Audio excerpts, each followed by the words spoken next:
기독교 신앙을 버리는 두 가지 이유.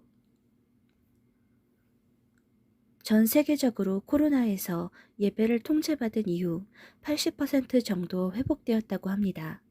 지금은 코로나가 없어진 것은 아니지만 코로나 때문에 교회 출석을 방해받지는 않습니다. 하지만 20%는 교회에 출석하지 않는다고 합니다. 퓨 리서치에서 22년 11월 조사에 따르면 20%는 거의 예배에 참석하지 않으며 그중 5%는 온라인 예배도 덜 참석한다고 합니다. 그렇게 몇 년 더 지나면 자신이 기독교인이라는 정체성을 유지할 수 있을지 의문입니다. 그럼에도 그 중에는 신앙을 완전히 버리지 않은 사람들이 대부분일 것이라고 예상합니다. 여전히 하나님의 존재를 인정하며 예수 그리스도가 구세주임을 믿고 있을 것입니다. 문제는 그 중에 일부는 영적인 방향을 바꾼 사람들도 있다고 합니다. 신앙을 버린 것은 일종의 배교입니다. 종말론적인 여러 이유가 있을 것입니다. 첫째 이유는 실망감 때문입니다. 기도응답을 받지 못했을 수도 있고 교회를 운영하는 방식이나 목회자의 태도를 보고 실족한 사람도 있을 것입니다. 욥의 아내도 계속된 고난이 오자 하나님을 욕하고 죽으라고 욕했습니다. 경제적 파산이나 가족의 질병과 죽음을 두고 기도했을 텐데 만족스러운 결과를 얻을 수 없었습니다. 그때 사람은 실망하고 하나님을 원망하거나 분노합니다. 종의 기원을 쓴 찰스 다윈은 그의 딸 애니가 10살에 죽는 것을 보고 실망했습니다. 다윈이 그의 기독교 세계관과 조화를 이룰 수 없는 또 다른 주제는 지옥의 교리였습니다. 다윈의 문제는 그가 하나님을 재판해 회부한 것입니다. 그는 고통에 대해 하나님께 즉각적인 대답을 요구했습니다.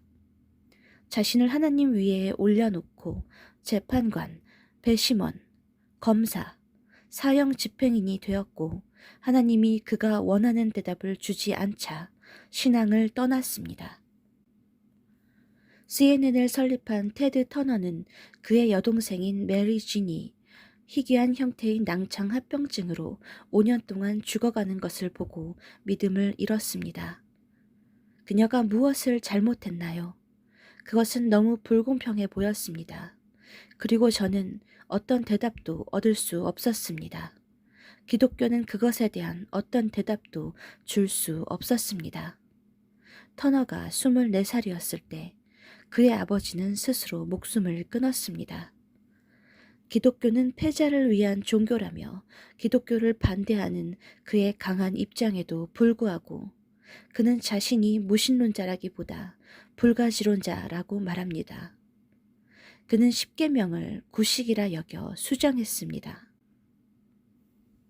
75세 생일을 며칠 앞둔 암으로 죽어가는 친구가 생기면 그들을 위해 기도한다 라고 말했습니다.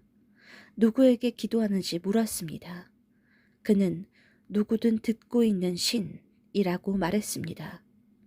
기도응답을 받지 못했다고 해서 하나님을 떠난다면 하나님 없이 그 문제가 해결될까요?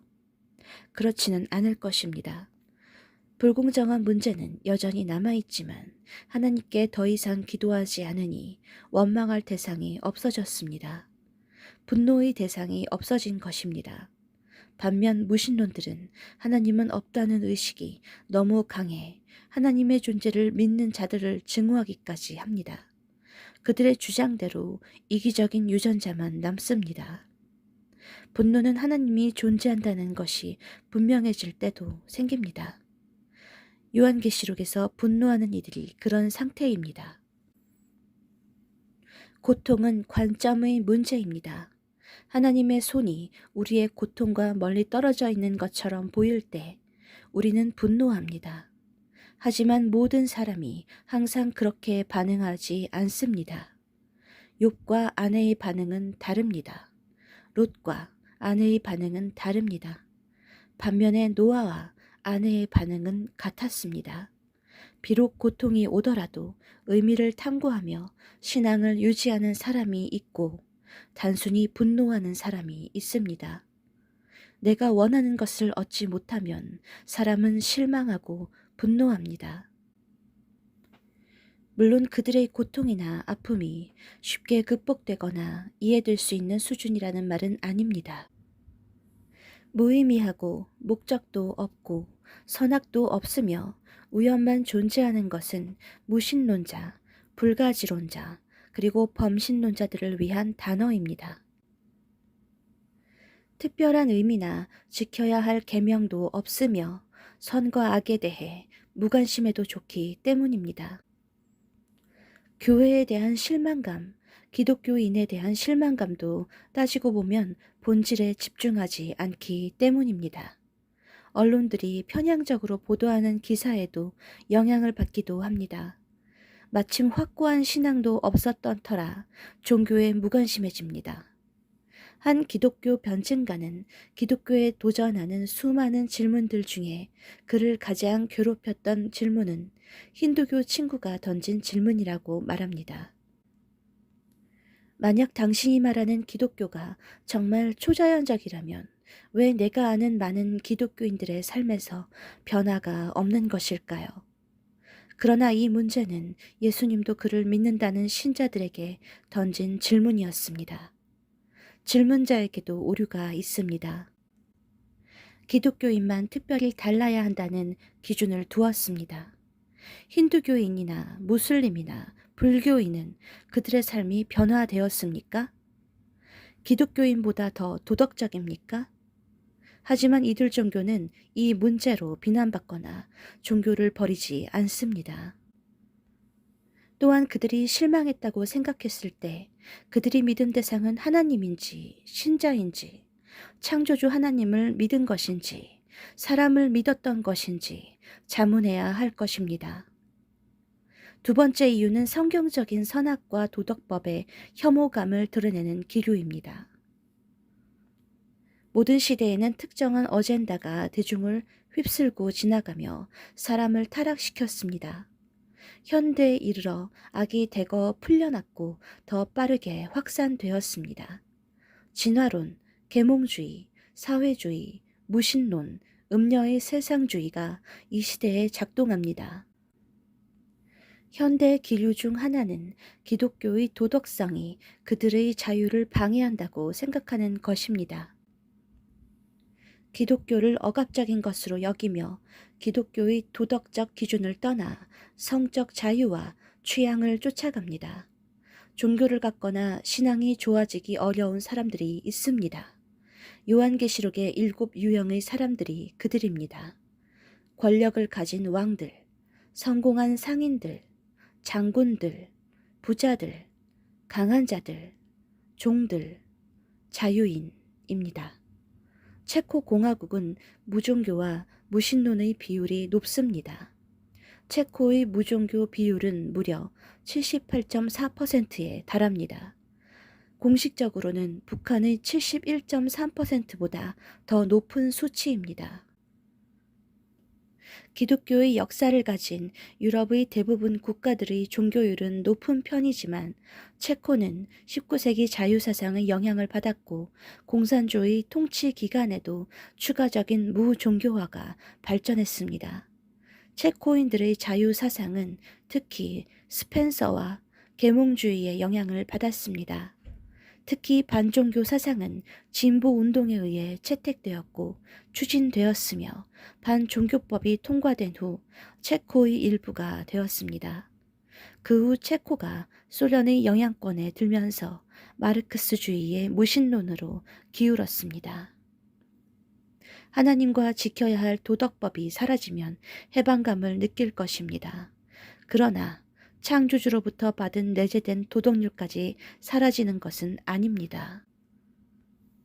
무신론자들이 죽음에 이르러 사후에 대해 고민하는 것도 그 이유 때문입니다. 당장은 편할지 모르지만 죽음의 순간에 이르면 돌이킬 수 없는 후회감과 완고한 고집만 남습니다. 회개할 수도 없는 이유는 평생 기독교를 파괴하는 일에 앞장서 왔기 때문입니다. 그렇다면 신앙을 가진 신자들은 왜 믿는가요? 예수께서 십자가에 매달리자 대중들이 조롱하는 대열에 합류했습니다. 인간은 쉽게 선동되는 존재입니다. 그 모든 일이 왜 일어났는지 미리 연구하고 살피는 현명한 사람은 많지 않습니다. 제자들조차 그 이유를 3일 후에 알게 됩니다. 모르는 때와 알 때가 있습니다. 우리가 이유를 모른다고 해서 근원이 부재한 것은 아님에도 사람들은 거기서 돌아섭니다. 그러나 진정한 기독교인은 다양한 이유로 그들의 신앙이 흔들리지 않습니다. 첫째, 창조 하나님은 존재한다고 믿기 때문입니다. 성경의 창조론 외에 다른 대안들은 만족스러운 설명에 미치지 못합니다. 성경만이 모든 문제에 만족스러운 설명을 충족합니다. 공학적 지식을 가지고 만물을 보면 얼마나 아름다우면서 최적화되었는지 놀라움을 금치 못합니다. 우연으로는 먼지 한 개도 생성할 수 없고 그렇게 만들 원인도 존재하지 않습니다. 또한 신자들은 개별적으로도 하나님의 존재를 경험하고 있습니다. 둘째, 예수는 역사적으로 존재하셨고 죽음에서 부활하셨습니다. 성경의 모든 예언과 성취는 그것을 증명하며 예언은 우리 시대에도 성취되고 있습니다. 셋째, 전능하신 하나님은 역사를 통제하시고 인류를 심판하십니다. 그분은 세상을 방치하는 것이 아니며 모든 상황을 면밀하게 살피시고 정하신 때까지 기다리십니다. 때가 되면 세상을 심판하실 것이고 심판을 위해 다시 오실 것입니다. 만약 이 주장들이 사실이라면 기독교는 사실이고 그것을 믿는 자들은 끝까지 남아 있습니다. 아멘.